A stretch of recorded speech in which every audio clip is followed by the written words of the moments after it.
Imagina só, você está em casa em mais um dia normal quando de repente houve um... E a partir daí, tudo acontece muito rápido. Quando você percebe, só existe uma coisa que o separa de uma viagem literária incrível. Um pequeno pedaço de plástico que abraça carinhosamente o livro. O Shirink. E então... você o rasga. Bem-vindos ao Sem Shirink, o podcast da Intrínseca. Um espaço para conversarmos sobre as novidades da editora e sobre as histórias que nos embalam. Olá, sejam muito bem-vindos ao 11º episódio do Sem Shirink, o podcast da Intrínseca, onde a gente conversa sobre os livros do Intrínsecos, esse clube maravilhoso. Eu sou o Naoto, sou o apresentador de hoje, e tenho como convidado Lucas Teles, do editorial da Intrínseca, e Bernardo Barbosa. Lucas, Bernardo, quem são vocês? Bom, sou editor da Intrínseca, sou editor responsável pela área dos livros de ficção e não ficção, que a gente chama da área de literários, né?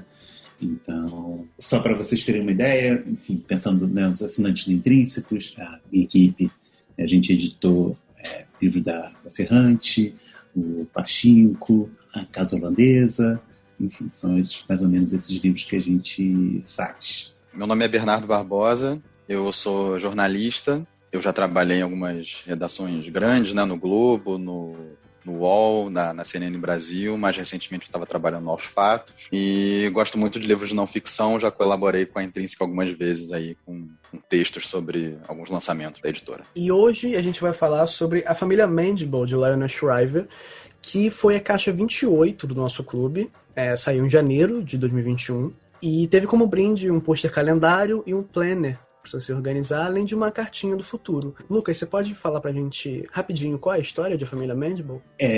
Bom, A Família Mandible é um livro que se passa no futuro, um futuro bem próximo, em 2029, um cenário bem próximo do que a gente vive hoje, mas com problemas ainda maiores, né, com escassez de água, né, já tem alguma escassez de alimentos também. Mas o maior problema dessa sociedade, né, na sociedade americana, é a desvalorização do dólar. O livro trata dessa família, uma família Mandible, que tem um patriarca que é milionário e as gerações seguintes, todo mundo esperando um dia dar essa fortuna. Só que essa fortuna, né, como toda a fortuna dos Estados Unidos, vai para o ralo dentro dessa crise toda. E o livro trata muito como essa família encara, né, a progressão dessa crise e como eles conseguem, né, viver nessa nova realidade bastante desafiadora. Como eu falei, o livro saiu no Intrínsecos, o nosso clube do livro, em janeiro deste ano, mas ele já está disponível também nas livrarias e lojas online. E o lançamento dele foi em março. Se você não conhece, o Intrínsecos é o nosso clube do livro, onde a gente envia todo mês para sua casa um livro inédito no Brasil, em formato especial, com capa dura, super colorido, um formato que não vai para as livrarias depois, é exclusivo dos assinantes. Junto com o livro também vai uma revista, com conteúdos extras, artigos, perfil dos autores, um marcador, um cartão postal com a capa do livro que vai para o mercado e, claro, um brinde. Além disso, você também tem acesso ao Intrínseco Digital, que é a nossa plataforma com conteúdos extras. Então temos artigos, ilustrações, vídeos, podcasts, playlists, tudo junto em um lugar só. Se você ainda não é assinante do nosso clube, acesse intrínsecos.com.br e conheça. Antes de continuar, só aquele aviso de spoiler, a gente vai falar sobre muita coisa que não acontece no livro, sobre temas paralelos, mas também tem alguns spoilers ali, principalmente do meio, também tem algum spoiler ali do final. Então, se você não leu o livro e não gosta de spoiler, recomendo que você pare o episódio aqui agora e volte depois. Mas, se você já leu, ou não se importa em saber alguns detalhes da história, vem com a gente que a discussão vai ser bem bacana. Bom, para começar eu quero fazer uma provocação. Alguns clássicos como 1984, Admirável Mundo Novo e Fahrenheit 451 imaginaram distopias de décadas no futuro. Piano Mecânico, do Kurt Vonnegut, imagina uma realidade quase que alternativa que aconteceu no mundo real, né, pós-Segunda Guerra Mundial, mas a família Mandible é muito enfática e narra o exato ano que começa a sua trama. 2029. O livro foi lançado aqui no Brasil em 2021, como eu falei no começo, mas ele foi lançado originalmente em 2016. E ele previa um futuro assustador pouco mais de uma década adiante. E hoje, só 5 anos depois, muito do que o autor imaginou já é praticamente uma realidade, né? Principalmente com um cenário de pandemia. Seria essa a distopia literária mais rápida que a gente presenciou? esse era um futuro fácil de ser imaginado, porque a Lionel diz que escreveu esse livro depois da crise de 2008, né, a crise econômica que teve nos Estados Unidos, e que ela começou a extrapolar esse cenário e pensar. O que vocês acham disso? Olha, eu acho que os elementos assim de precariedade, né, de desigualdade, por exemplo, né, de crise ambiental também, que ela cita ali, está um pouco no pano de fundo do livro, eu acho que são coisas que já são bem presentes, né, e que poderiam se encaixar um pouco nessa hipótese de um futuro fácil, né, de se imaginar, como você falou. Mas a premissa principal do livro, que é da desvalorização do dinheiro, né, da perda total de valor do dinheiro, como se vira de cabeça para baixo para praticamente tudo que a gente vive, né, a forma como a gente interage, eu acho que isso é uma provocação bem interessante, assim, principalmente se você pensar que ela escreveu isso depois de uma crise financeira muito grande, né, que era baseada ali em especulação e tal. Então, esse ponto eu já não acho tão fácil de imaginar, assim, apesar do mercado financeiro ser uma coisa muito presente e comentada, acho que ela levou essa provocação para um outro nível. Acho que a Lionel, né, assim, dentro da obra dela, ela é jornalista, ela é colunista, né? Então ela está sempre acompanhando o que acontece, né, o tempo todo. Acho que a obra dela é muito marcada por questões que acabaram de acontecer, né? Por exemplo, o caso do livro do Kevin, ela escreveu logo depois do massacre de Columbine, né? E ela vai especulando assim, sobre as consequências disso, quais são os impactos disso, né? Como o Bernardo falou, né, você também falou na apresentação, esse livro foi feito logo depois de uma grande crise financeira. Então ela especula muito. Essa crise financeira num estado mais dramático possível. Acho que quando vem a pandemia, a gente tem a sensação de ler esse livro, certamente é muito diferente da sensação que foi quem leu em 2016, porque acho que primeiro tem uma questão desse cenário que está ruim e ele vai piorar a cada dia, né? Então, isso, para a gente ler isso hoje, é muito angustiante e assustadoramente familiar, né? Porque você nunca sabe o que vai acontecer amanhã, né? E quando a gente chega no amanhã, a gente vê que ontem estava melhor. Tá sempre essa progressão assustadora tá muito presente hoje para a gente. Está muito presente também essa questão do confinamento, que a família, né? Esse grande clã, essas 4 gerações, né, que almejam um dia herdar uma grande fortuna, na verdade perdem essa fortuna e todo mundo, em vez de, né, quem vai herdar a grande propriedade do grande milionário, na verdade todo mundo se aglomera junto numa pequena casa no Brooklyn, né? Então acho que esses são elementos que trazem essa distopia dela para uma coisa mais real e palpável para a gente hoje, né? E acho que fica muito forte também, porque a Lionel bota esse futuro de 29, não tem carro voador, não tem nenhuma tractando. Os celulares são mais ou menos parecidos com os celulares que a gente tem hoje, então é um dia a dia que é muito palpável, né? Tem um ruído ou outro ali na história, mas só que você é uma realidade que você se relaciona muito bem, né? Porque os elementos que a gente, né, convive diariamente estão ali.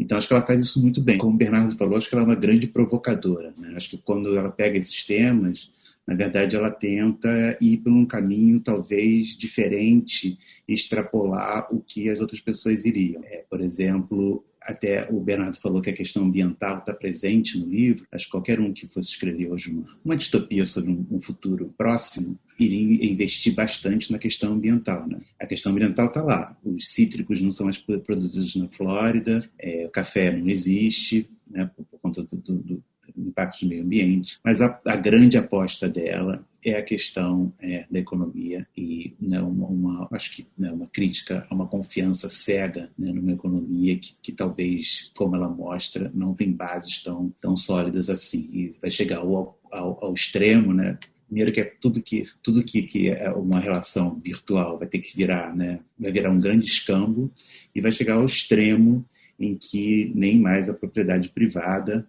né, e isso nos Estados Unidos o governo consegue assegurar, que enfim, em algum momento nem a casa, que é a única coisa que se resta para a família, vai estar lá, né? Isso que você falou é muito interessante, porque assim, ela escreveu esse livro depois da crise de 2008, que foi a crise imobiliária que teve nos Estados Unidos, e ela, além de focar muito nessa questão da perda da casa, da perda do imóvel nesse livro, ela também tenta explicar um pouco mais do que é moeda de como a economia funciona, né, de um modo geral.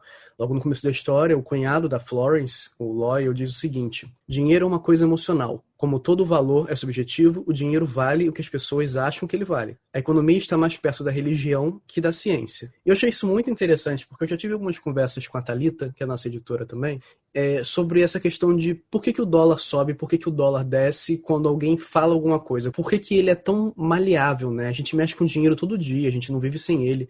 Mas a maior parte das pessoas, e aí eu me incluo também, não faz a menor ideia de como tudo isso funciona. E a gente tem descoberto umas coisas novas também, né? A tecnologia tem surgido que são difíceis de explicar, como as moedas virtuais, o Bitcoin, Ethereum, as transações em Pix, NFT, que foi o último assunto aí que bombou, né? Mineração de criptomoeda em geral. Para vocês dois, a forma como esse autor aborda esses assuntos faz com que o leitor consiga terminar o livro sabendo um pouco mais, ou um pouco menos, sei lá, sobre as dinâmicas de mercado? Funciona? Tem muitos diálogos expositivos e explicativos e enormes, né, falando sobre tudo isso de economia, sobre funcionamento desses mercados. E qual a importância dessa explicação e das pessoas saberem um pouco mais de como essas coisas funcionam para o nosso dia a dia? Bom, vou começar como leigo, né? Não entendo nada de economia, acompanho apenas como curioso. Ela apresenta os dados para você saber do que ela tá falando. Acho que sim, levanta questões, acho que é importante e funciona. E vale também para a gente pensar, né? Hoje em dia se fala tanto nessa coisa do dinheiro, deixa o dinheiro trabalhar por você. Né, você vai entrar no YouTube o tempo inteiro, vem várias pessoas falando, né, de eu tenho a grande ação do momento, tá, mas o que é isso? Que dinheiro é esse? O que movimenta isso? Né? Deixa eu só te interromper rapidinho, desculpa.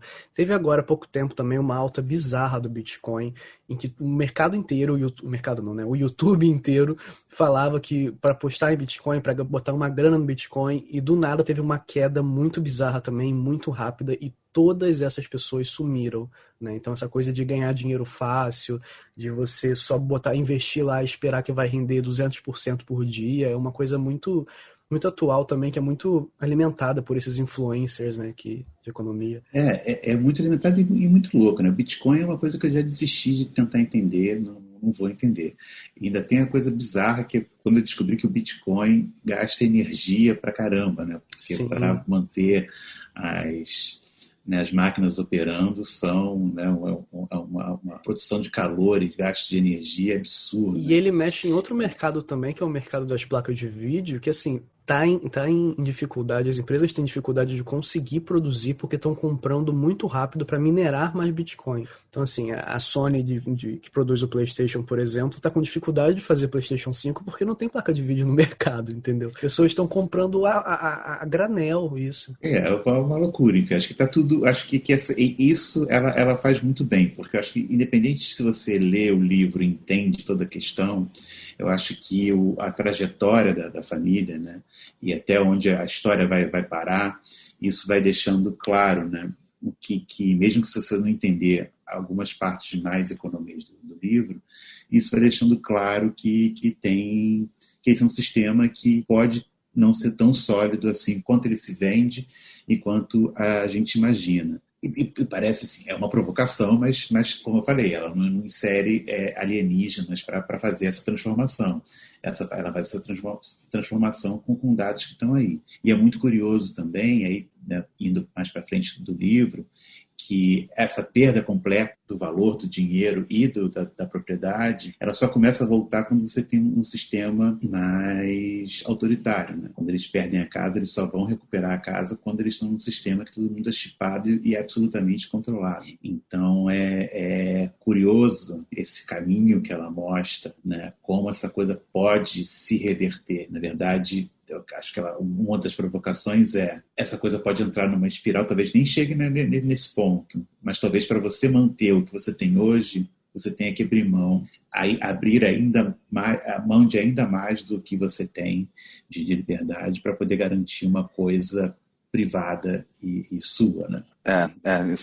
Esse último ponto é realmente bem Enfim, daria talvez um outro livro, né, se ela quisesse Sim. fazer, né, uma sequência. Mas eu concordo com o Lucas aí nesse ponto de ela explorar esse lado mais abstrato da coisa, que é da confiança que a gente tem em determinadas coisas, né, em determinados sistemas e tal, e como a gente acredita nisso sem pensar muito sobre isso, né, porque assim, é uma coisa, enfim, são sistemas já que existem há, sei lá, centenas de anos, né, mais ou menos da mesma forma, né, ou baseados no mesmo tipo de troca, mais ou menos, né, comercial e tal, financeira. Então a gente acha que aquilo é uma coisa natural, entre muitas aspas, né? E a gente embarca naquilo sem pensar muito em como aquilo funciona, né? Então os diálogos, né, do livro, como você citou na outra mais cedo, eles realmente ajudam a gente a entender um pouco melhor alguns conceitos e a pensar sobre eles também, né? Pensar por que as coisas são estruturadas dessa forma e quais são os riscos que existem, né? E que geralmente a gente não leva em conta, né?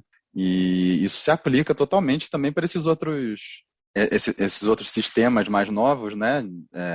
Tipo o Bitcoin, enfim, o NFT, são coisas totalmente diferentes, mas acho que conceitualmente tudo passa por essa relação de confiança, né? No sentido de a gente achar que aquilo vale alguma coisa, né?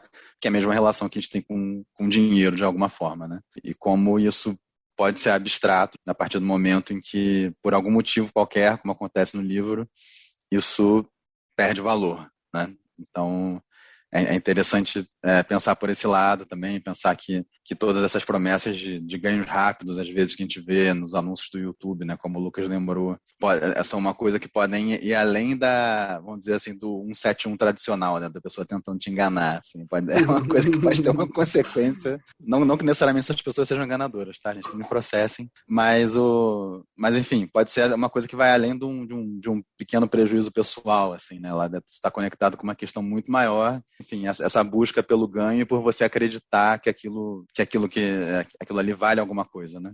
E acho que essa relação de confiança também, ela não fica só restrita ali à questão financeira, porque acho que no livro ela mostra muito assim como o dólar como até um elemento cultural central da cultura americana, né? Como o dólar despencar é uma crise de identidade, né, do país mesmo, e como isso vai levando tudo embora, né? Porque no final é isso, eles perdem a casa porque alguém entra armado lá e fala, mano, são 14 pessoas, acho que estão na casa nesse momento. Nessa hora tá a família toda lá. A família toda lá, e aí, mas é um vizinho que entrou e falou assim, mano, e eles vão morar no acampamento do parque, né? E é interessante porque você falou isso do dólar ser quase uma identidade para os norte-americanos, e essa questão de arma também, né? É uma coisa que eles defendem lá muito, a emenda, e no fim eles acabam perdendo para isso mesmo. Exatamente. Isso me lembra muito o momento que o menino, né, o William, chega para a família. Ele é o personagem que eu mais gosto do livro, porque ele é o personagem clássico da distopia, né? Que é a criança, ou o maluco, enfim, ou a pessoa que está fora ali do sistema e que está apontando o tempo inteiro, gente, vai dar merda, né? Então, pessoa que já entendeu, né? Pessoa que já entendeu o que tá acontecendo, só que né? ele não tem credibilidade nenhuma, né? Ele é criança chata que vai na TV o dia inteiro. Então ele começa a falar. E ele anuncia tudo que vai acontecer no livro, né? Então ele é a pessoa que decide dar o cachorro da família, porque daqui a pouco não vai ter como alimentar o cachorro. Ele é a pessoa que começa a juntar objetos, porque daqui a pouco o negócio vai começar a virar escambo, né? E ele também é o que anuncia, a gente precisa se armar. E a família assim, não, mas a gente não somos armamentistas. E ele fala, não, você tem que se armar porque você tem que se defender de uma pessoa como eu, né? Que faz uma arminha com uma meia e moedas para ficar aterrorizando as pessoas na rua. Então, e é isso que acontece. E quando a família consegue uma arma, a coisa também começa a se resolver, que aí o grande magnata, né, da família se suicida e mata a mulher já com problemas de um grau de seminidade lá avançado. É curioso esse caminho, né? E, na verdade, eu acho que ela mostra isso. Na verdade, é isso. Essa crise de confiança, que começa numa crise de confiança econômica, vai para uma crise de tudo, né? Uma crise social que ninguém mais confia em ninguém, que aí exatamente, aí vira um grande faroeste de cada um vai se defender com o que for, vai ser com uma meia cheia de moeda dentro, ou vai ser com a arma, enfim, mas cada um vai ser cada um por si, né? Eu queria só voltar ao que o Bernardo falou da perda de valor da moeda, que foi também esse último tópico, porque conforme a história vai avançando, os Estados Unidos vão se isolando cada vez mais, né, do cenário mundial internacional, e o dólar vai despencando, como a gente falou. O preço de tudo começa a ir para as alturas. O básico para uma alimentação saudável vem basicamente de hortas caseiras, e a água disponível para uso das pessoas é muito escassa. A Luana, que trabalhou nesse livro e participou também do nosso podcast sobre Pachinko, lembrou que o Brasil já viveu isso na gestão do Sarney, ali no final da década de 1980, no começo da década de 1990, com a hiperinflação, constante mudança de moeda no país, maquininha de remarcação, tabela de preço, porque revista principalmente, você não tinha como precificar, que quando chegava, rodava na gráfica, quando chegava nas bancas ou na livraria, aquele valor já era irreal, então eles usavam uma tabelinha. E o Wheeling, ele fala isso no livro, né, que esse é o maior erro que as pessoas cometem, de achar que as coisas estão ficando caras, mas que na verdade tudo custa a mesma coisa. Aí ele fala, não são os preços que estão subindo, é a moeda que está caindo. E isso é uma amostra de quão realista é esse livro, né? Porque isso não pode só acontecer no futuro, como já aconteceu no passado e está acontecendo agora também. Partindo disso, eu pergunto para vocês, qual outro momento do livro vocês acham que é possível acontecer no futuro muito próximo? E aí, enfim, pode especular aqui para o Brasil ou para outros países também. Olha, eu acho que tem dois temas do livro que eu acho que são bem realistas, assim, para um livro que já é bastante realista. Uma é a questão ambiental, principalmente a relação deles com a água e com a comida, isso mesmo antes da coisa desandar, da maionese desandar ali na economia, já é uma questão bem presente, né? E a outra, que também é anterior à crise, obviamente se agrava quando vem o problema econômico todo, é de desigualdade mesmo, né? Você vê que mesmo dentro de uma família ali que é rica, né, mas essa riqueza está concentrada em uma pessoa, né, que é o grande magnata, o patriarca da família. Um ou outro se deu melhor ali porque tem um emprego assim assado e tal, e a pessoa que é talvez, não sei se ela é exatamente uma servidora pública, né, mas se assemelharia a isso, né, que a Florence, ela tem um emprego super precarizado, né, apesar de ter uma função relativamente importante, assim, né? Enfim, essa situação da Florence ali, ela é bem ilustrativa para mim dessas duas coisas, né? Da dificuldade ambiental chegando nas grandes cidades, principalmente, né? Muito nitidamente, com a questão da água, e a questão da desigualdade se revelando dentro da própria família, né? Com um patriarca que tem uma fortuna que logo adiante a gente vê que não vai valer nada, mas naquele momento vale, né? No momento inicial ele vale muito, é muito cobiçada pelas pessoas ali, mas as pessoas que teriam empregos que em outros momentos poderiam ser considerados empregos estáveis, elas já estão vivendo de uma forma bastante precária também, né? Então essas duas coisas eu já acho que são bem factíveis, acho que a gente já está começando a ver isso acontecer de alguma forma. E é muito curioso esse emprego da Florence, né, porque ela é formada, né, numa dessas super universidades, e acho que é até bancada por esse dinheiro da família. Que acho muito que bem lembrado, muito bem lembrado. Que o magnata, ele paga as universidades das pessoas, né? E ela, enfim, ela é super formada, ela não tem lugar, mas não tem emprego. Mas aí ela escolhe trabalhar nessa instituição, né, que é meio que um abrigo para pessoas com necessidades, né? A Lion é sempre muito ácida, com comentários muito pontuais e que são maravilhosos. E que ela fala que ela escolheu isso e enfim, pessoas com necessidades em Nova York, nesse cenário, isso é um mercado em expansão, né? Isso não vai faltar. Então é uma frente muito boa, né? Nem que seja uma frente para manter um emprego que também não vai levar ela a lugar nenhum, né? Mas é muito curioso, acho essa passagem assim, muito legal. Acho também que tem outra coisa que está marcada muito ali, é a questão da imprensa também, né? Porque nesse cenário aí de 2029, todos os grandes jornais, né, New York Times, Economist, todos eles faliram, não tem mais uma mídia como a gente conhece hoje, né? Ela é feita só de forma independente e você não tem muito em que confiar e a que recorrer, porque não existe mais uma estrutura, né, de divulgação de notícias. Acho que isso é bem assustador e bem próximo, né? Assim, uma realidade que a gente, né, mesmo essa mídia existindo hoje em dia, tem uma parcela muito grande de pessoas que não recorrem a ela em momento algum. Eu vejo muito o que os Estados Unidos sofreram no livro, né, dessa exclusão do cenário internacional, acontecendo também no Brasil e em alguns outros países durante a pandemia. principalmente países que não conseguiram controlar bem essa crise, e você vê um crescimento absurdo, por exemplo, da Austrália, que, enfim, desde o começo conseguiu controlar bem, zerou o número de casos e fechou as fronteiras, e estão lá e estão servindo como grandes locações para filmes de Hollywood. Hollywood está gravando metade dentro de estúdio, né, nos Estados Unidos mesmo, já está avançando esse processo de vacinação, e metade na Austrália e na Nova Zelândia, que são lugares onde já estão também mais livres, então acaba sendo um incentivo financeiro para esses países. E a gente vem vivendo um período de instabilidade financeira muito grande desde o começo da crise da Covid. A gente já falou agora do dólar perdendo o seu valor, do real também caindo, o preço dos mercados indo lá em cima, a Austrália, a China crescendo também muito como uma grande economia enfim, a pandemia, tem-se notícia do primeiro caso vindo de lá, o primeiro caso registrado, mas ela tem crescido muito porque soube controlar disso tudo, né? Teve um combate exemplar à Covid. E também essas novas tecnologias e moedas que a gente citou aqui, que geram uma verdadeira corrida por tecnologia, né? E soberania nesse cenário. Tem uma frase no livro que as tramas que se passam no futuro são sobre os medos das pessoas no presente. E eu acho que a Lionel usou muito isso, quando ela escreveu lá atrás, para prever essa ascensão da China, por exemplo, é um grande medo dos Estados Unidos, era, né, pelo menos, de perder a soberania. A gente publicou, acho que até da sua editoria, Lucas, um livro sobre essa guerra silenciosa, né, entre Estados Unidos e China. E eu queria saber se vocês concordam com isso, se vocês concordam que todas essas projeções de distopia, tanto as que a gente citou lá no começo, como 1984, o Fahrenheit, até o Piano Mecânico do Vonnegut, se isso são projeções de medos atuais para tramas que se passam em futuro. Esse foi até um trecho do livro que, quando eu li, que me chamou a atenção.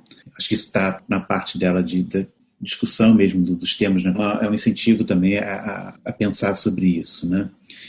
Acho que todo livro, né, e principalmente, né, toda distopia ou uma ficção especulativa que for, ela vai sempre lidar, eu concordo plenamente com a afirmação, ela vai sempre lidar com as questões ali do presente, né? Quando a gente pega, né, os livros mais antigos, você citou até o próprio Piano Mecânico, né? Ele é um futuro muito bem marcado do lugar onde ele foi escrito, né?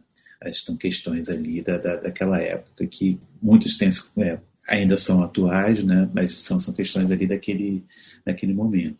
Então, acho que a escrita sempre vai estar marcada pelo tempo dela, né? Pelo tempo que ela foi feita. Então, e aí eu acho que até voltando até o que a gente já falou antes, e aí, o fato da Lionel ser jornalista, ela está lidando sempre com as análises dela muito do agora, né? E dos desdobramentos que esse agora pode ter. E acho que isso, então, está muito marcado no livro, sim. Eu concordo com essa frase dela também, e eu acho muito curioso também ela ter incluído isso no texto do livro, porque é como, assim, eu fiquei com a impressão de que é como se ela colocasse uma provocação a mais, assim, para o leitor, né? Tipo assim, olha, eu estou falando disso tudo aqui, mas não quer dizer que nada disso vai acontecer, quer dizer que eu pensei nisso, né? E a gente está pensando nisso agora, porque a gente vive agora, quando ela escreveu, né, meados da década de 10 do século XXI, né? Não quer dizer que aquilo tudo necessariamente vai acontecer, mas a gente já vê sinais daquilo, né? Então, por isso que isso mexe com a nossa cabeça e faz a gente pensar em outras coisas, né, em outras possíveis consequências disso, como ela pensou. Então, eu acho que sim, acho que há histórias de distopia, ou histórias que projetam, né, um futuro muito extremo, né, assim, e às vezes num prazo relativamente curto, ela tem muito a ver realmente com as preocupações que a gente tem, né, nesse momento, né, e tentam servir às vezes de alerta, né, ou só de um exercício, servem só como um exercício de imaginação mesmo, de especulação, para a gente tentar fazer uma coisa que a gente não consegue fazer, que é prever o futuro, né? Eu acho que isso também se aplica a, sei lá, um romance histórico, mesmo que você faça com ele todo embasado em pesquisa, enfim, né, as suas questões vão ser questões atuais, né? Você vai ali transpor para uma outra época, para um outro lugar, uma questão que é atual, né? Enfim, acho que toda a escrita vai ter a marca do momento que ela é elaborada, né? Independente do gênero. E aí vamos para ficção, para não ficção. Enfim. É um produto do aqui e do agora, né? Bom, acho que é isso. Acho que a gente conseguiu cobrir grande parte dos assuntos de A Família Mandible. No final, a gente sempre pede para os convidados darem dicas de livro, filmes, séries para quem curtiu a história. Eu reforço as obras que eu indiquei no Intrínseco Digital. Se você não conhece, o Intrínseco Digital é o nosso espaço exclusivo para assinantes, com conteúdos extras, além da caixa, além da revista, tem indicações da nossa equipe, tem os podcasts todos alinhados ali com os episódios, também tem podcasts extras que a gente faz, artigos, ilustrações, vídeos dos autores, tem muita coisa. É só acessar lá em digital.intrínsecos.com.br. E eu reforço que eu falei lá, eu indico o filme O Poço, da Netflix, que é um filme muito interessante sobre essa questão hierárquica do capitalismo. É não sei se posso chamar bem de fábula, mas uma metáfora muito forte disso, e é um filme curtinho. E também o Piano Mecânico, que a gente falou aqui várias vezes durante o episódio, do Kurt Vonnegut. E aí eu também, por extensão, recomendo os outros livros do Kurt Vonnegut, O Matador 5, O Café da Manhã dos Campeões. Mas o Piano Mecânico, em especial, tem essa sensação de distopia. É diferente da Lionel, porque ele parece um pouco mais uma utopia. Eles zeraram a taxa de crime, zeraram os problemas sociais, entre aspas, né? E as pessoas são classificadas pela sua inteligência nessa sociedade. E o Kurt, ele faz um trabalho ali muito, muito incrível de o que é ser humano, né? O que é você viver num mundo onde todo mundo não precisa se provar, mas também onde todo mundo, por não precisar se provar, não necessariamente vive a vida que quer. Vocês têm alguma indicação? Eu tenho algumas indicações que eu acho que tem a ver com alguns temas que são abordados no Família Mandible. Eu gostei muito de um livro, enfim, eu vou recomendar 2 livros que são da Intrínseca, tá? Mas não é... Enfim, não foi... Não foi combinado. Não foi combinado, isso.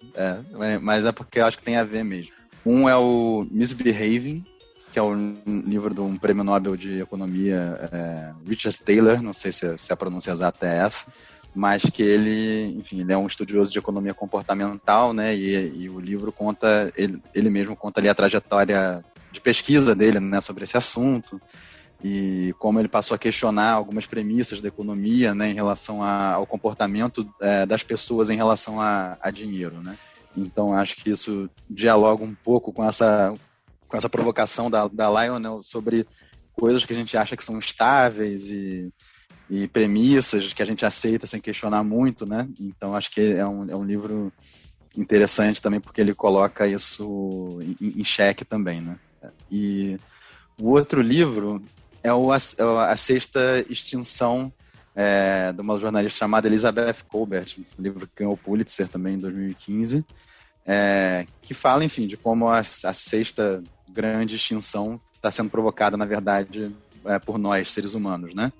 E, enfim, acho que conversa um pouco com a parte mais de causa ambiental do livro ali, o livro já começa um pouco com esse pano de fundo, né?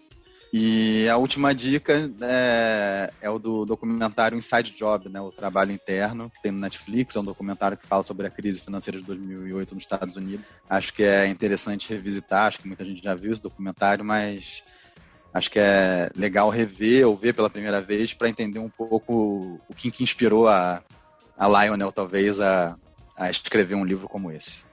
Bom, aproveitar assim, das dicas, aproveitar até o que o Bernardo falou dessa extinção para falar do livro novo da autora, né, que é o Sob um Céu Branco, né, que eu acho que ela, depois de mostrar isso, ela mostra as ações que estão sendo feitas para tentar frear ou recuperar um pouco do que foi destruído no que ela mostrou nessa extinção. É bem legal. Mas eu pensei aqui em 3 dicas, um filme, um livro e uma série. Só retomando o que a gente tinha discutido da Lionel, né, que ela fala essa questão da economia, como no final do livro ela aponta para uma recuperação para as coisas como estavam, né? Inclusive, deixa eu só te cortar rapidinho, Lucas. A última frase do livro para mim... É isso que eu ia falar. Uma das partes mais engraçadas de todas, assim. É maravilhoso, porque ela termina, depois dessa trajetória toda, enfim, o cara recupera a casa da família, mas vai embora, vai se estabelecer numa sociedade alternativa em Nevada. E aí a frase final é: em 2064, o imposto único de Nevada subiu para 11%. É claro. Então, depois de tudo isso, tudo continua da mesma forma, a coisa, enfim, a economia. E é o que eu acho que, pensando aí dos grandes pensadores da economia, mostram que, sei lá, o capitalismo, ele, na verdade, ele é super flexível e vai sempre se adaptar a muitos dos desafios impostos a ele. Mas aí, pensando até nessa frase final da Lyon, eu selecionei um livro que tem uma das frases de abertura assim, mais marcantes da história toda da literatura, que é: todas as famílias felizes se parecem, cada família infeliz é infeliz à sua maneira. Então pensei na família Mandible, e aí, citando aqui a Ana Karenina do Tolstói, essa frase numa tradução do Rubens Figueiredo, de 2005, tem traduções diferentes sobre essa frase, mas enfim, uma frase muito marcante, acho que para a gente pensar, dessa interação da família, acho que esse é um livro também, Ana Karenina, é um livro que fala dessa questão que tem essa questão da família e da saga de família, e das frustrações e expectativas ao redor, das pessoas. É bem interessante, um clássico que acho que vale a pena se dedicar. De filme, eu lembrei também pela questão da imigração, porque ela tem muito debate da questão da imigração nos Estados Unidos no livro, e depois eles migram dentro dos Estados Unidos, depois vão embora para uma sociedade alternativa dentro de uma coisa que era os Estados Unidos. Mas eu lembrei desse filme por outro motivo, que é o Terra Estrangeira, que é um filme do Walter Salles, de 2005. O filme, ele abre com uma cena que é muito marcante, que é uma mãe, eu não lembro se ela é imigrante espanhola ou filha de imigrantes espanhóis, que sempre ao longo da vida inteira juntou um dinheirinho para poder ir com o filho visitar a terra da família. E aí o filme abre com um anúncio, da então ministra da Fazenda, Zélia Cardoso, confiscando as poupanças, E essa mulher morre na frente da TV, ela tem um mal súbito, um infarto, ela morre. E aí acho que é curioso, enfim, era uma criança, não tão esperta quanto o William, do livro, mas enfim, eu tenho mais ou menos a sensação desse momento, mas é muito curioso ver uma coisa que poderia ser uma distopia completa, que na verdade foi real, e você vê ali, você tem até uma crise de riso, de nervoso, como essa coisa pode quebrar de uma hora para outra. E é um filme excelente, assim. Isso, na verdade, é só o ponto de partida para uma história muito, muito legal. Eu acho que vale a pena. E o último, a série, e aí pensando também, tem uma família e muito dinheiro. É uma série que estou esperando muito, a terceira temporada esse ano, que é o Succession, que é a história de uma família, na verdade um dono de uma das grandes empresas de mídia dos Estados Unidos, e a discussão da série é exatamente essa sucessão, todo mundo de olho nesse trono aí, desse cara que já está mais velho e tem que decidir qual dos filhos vai assumir o lugar dele, que acho que traz muitas questões aí que estão no livro também, e é uma das minhas séries favoritas, então recomendo. Essa é da HBO, né? É da HBO, Gosto muito também de Succession, recomendo também. É demais. Bom, quero agradecer ao Bernardo por ter participado desse episódio, agradecer o Lucas também por ter participado. Vocês querem mandar beijo pra alguém? Querem divulgar suas redes? Falem aí. Manda beijo pra alguém. Mas não, eu tô tranquilo de beijo. Queria agradecer aí a todos que ouviram e agradecer a vocês dois também. Queria agradecer ao teu convite. Enfim, acho que todo mundo do marketing sabe que não é fácil me arrastar para eventos como esse, mas enfim, fiquei muito feliz. Manda um beijo pro marketing, então, pô. Eu vou mandar um beijo para a equipe do marketing inteira, Vocês são demais, admiro muito o trabalho de vocês e vou aproveitar para divulgar as redes da Intrínseca. O pessoal aí, é uma rede maravilhosa, com livros incríveis. E, enfim, muito obrigado, Noah. Como o Lucas quis divulgar nossas redes, é só procurar Intrínseca no Instagram, Twitter, Facebook, YouTube, que a gente está por lá. Obrigado a você que nos ouviu até agora. A gente vai ficando por aqui hoje. Um beijo e até a próxima. Em entrevista recente à Folha, ao ser perguntada sobre o mundo atual no contexto da pandemia de Covid-19, Lionel Shriver afirmou que, apesar de defender a vacinação em massa, considera o lockdown, abre aspas, um erro político. A autora, que vem colecionando polêmicas e contradições ao longo dos últimos anos, diz que se preocupa que a medida de isolamento seja usada para aplacar novas crises no futuro. Nós, da Intrínseca, gostaríamos de ressaltar que as opiniões da autora são pessoais e não refletem o posicionamento da editora. Apoiamos e reforçamos em todos os nossos canais, desde março de 2020, a adoção dos protocolos de segurança recomendados pela OMS para combater a disseminação da Covid, como as medidas de isolamento social e o uso adequado de máscaras. Em Londres, cidade onde a autora vive, é possível ver atualmente os números de mortalidade por coronavírus despencando desde o lockdown imposto em janeiro desse ano e do avanço do programa de vacinação.